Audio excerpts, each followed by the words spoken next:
サイドベーシックとフロントベーシックを一緒にして練習をします。サイドベーシック、そしてフロントベーシックです。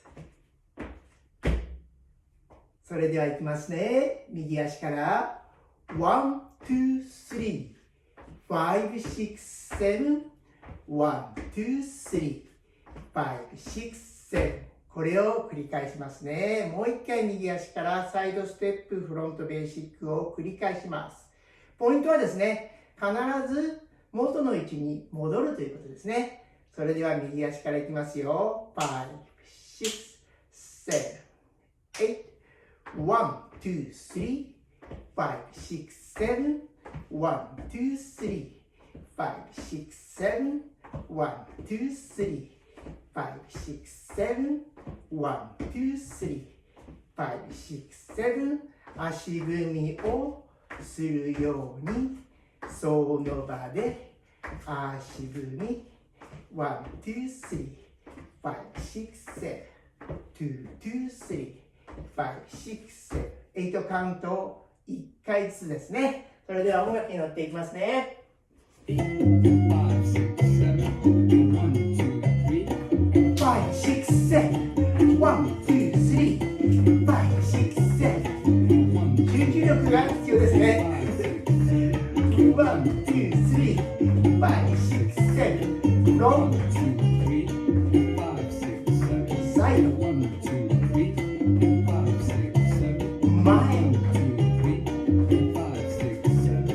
横。結構ね、こういうふうにね、基本的なステップを自由自在に踊れることがとても大事です。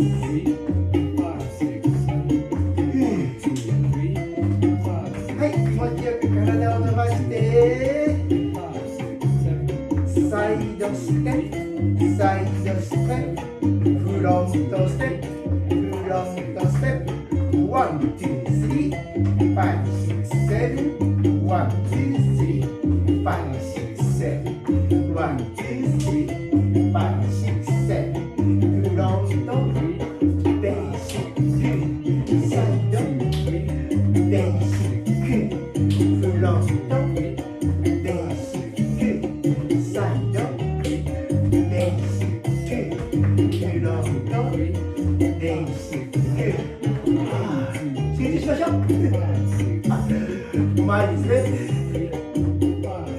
横。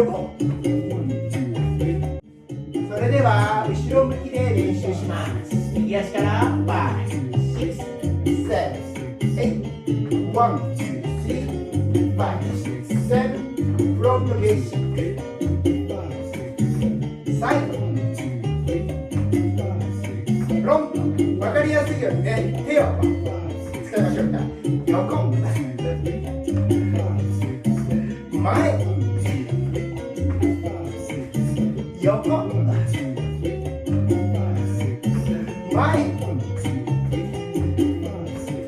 横、前、横、前。次のステップも頑張ってね。